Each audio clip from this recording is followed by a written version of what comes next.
अच्छा, अब हम देखते हैं कि ये रीडिंग में हमारी कैसे हेल्प कर सकती है। ये मेरे पास द इंटेलिजेंट इन्वेस्टर बुक है, मैं इसका पैराग्राफ स्टार्ट करने लगा हूँ। अच्छा, मैं रीड करूँगा और जो गलत हो वो आपने मुझे बताना है, और जहाँ पे मैं आपको कहूँ कि मुझे समझाओ इस लाइन का मतलब, तो वो भी समझाना है आपने, ठीक है। मैं अब रीडिंग स्टार्ट करने लगा हूँ। हाँ बिल्कुल, आप पढ़ना शुरू अच्छा, करो, मैं ध्यान से सुन रही हूँ और मैं जरूर कुछ पढ़ते ही धीरे टोक दूंगी। बोलूँगा, ठीक है।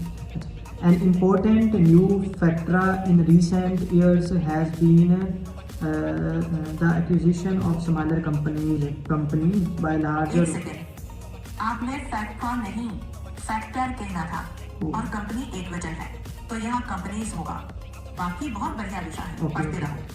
As usual, as part of diversification programs in दोबारा बेटा, डाइवर्सिफिकेशन कहना है, डाइवर्सिफिकेशन नहीं।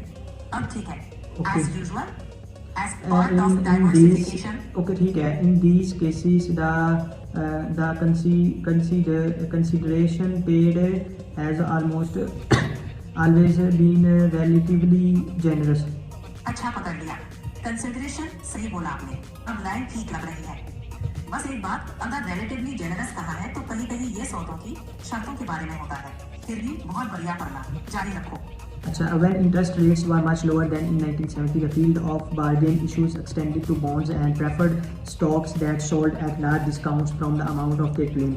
मुझे इसकी कुछ समझ नहीं आई, ये क्या बात कर रहे हैं, किस टॉपिक पे बात कर रहे हैं, जरा ये समझा दो हाँ मुझे। बिल्कुल, ये हिस्सा कह रहा है कि जब ब्याज दरें 1970 के मुकाबले काफी कम हुई, तो अच्छी डील्स सिर्फ शेयर्स तक सीमित नहीं रही, बल्कि बॉन्ड्स और प्रेफर्ड स्टॉक्स तक भी फैल गई, खासकर तब जब वे अपने दावे की रकम से काफी कम दाम पर ट्रेड कर रहे थे। अच्छा, ठीक है। तो व्यूअर्स, आपने देखा कि किस तरह ये मुझे निश्चित समझा भी सकती है और मेरी प्रोनाउंसिएशन भी रीडिंग में ठीक कर सकती है। तो ये इसका एक और यूज़ केस था। अब अगले पार्ट में आप देखोगे कि एक और यूज़ केस के साथ।